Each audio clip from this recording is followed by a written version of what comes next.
Hi YouTube viewers, I'm back here today with my first video of the year, and today I'm going to be looking at these new Adidas Ultraboost 3.0s I picked up at the local factory liquidation market here in southern China for only $42 US, which is a whooping 76% less than the $180 US Adidas sells them for.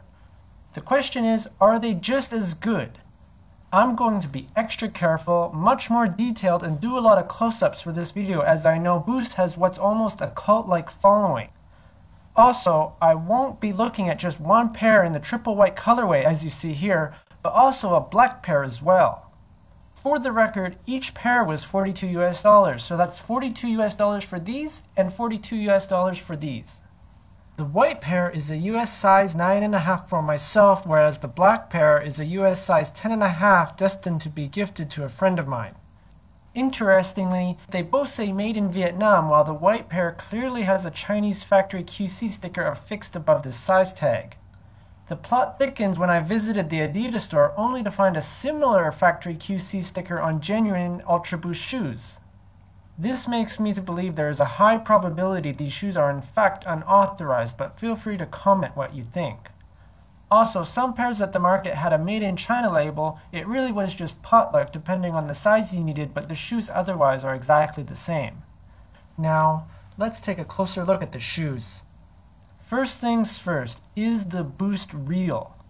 To start, the Boost pattern here is random and original and not symmetrical as commonly found on fakes and replicas. And while I've never worn Boost before, I have felt Ultraboost shoes at the local Adidas store, and I can honestly say this feels exactly the same. Out of all the shoes I've bought and worn over the last couple of years, I can also say these are easily the most comfortable. Just when you think shoes can only be a little different from one another regarding comfort, when you first walk in these, it's really a big difference over shoes with more conventional midsoles. And it's just not the superior cushioning, which I can only describe as like walking on clouds, but the way the material rebounds as you lift your foot up. I'm beginning to understand why Boost has so many fans now. Moving on, the prime knit is very soft and super stretchy, and it really makes you feel like you're wearing a sock. The cage on this year's Ultraboost is also a little transparent, which in my opinion gives it a more premium look. On the shoe's ankle supports we find Ultraboost logos with a nice mono-metallic finish which really pops under the right lighting conditions. We find the Adidas logo embossed on the tongue, which has also got the 3M treatment, so when light hits these in low light environments, the tongues really light up and reflect that light back. Turning the shoe over, we find the Continental rubber outsole complete with Continental branding and Adidas branding on the tip of the toe box.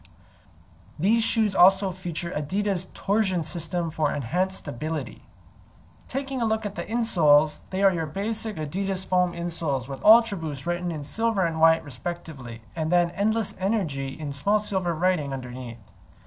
On the back we also find Adidas branding and sizing, and with the insoles out, this also might be a good time to see how the inside of the shoe is made for anyone who's curious.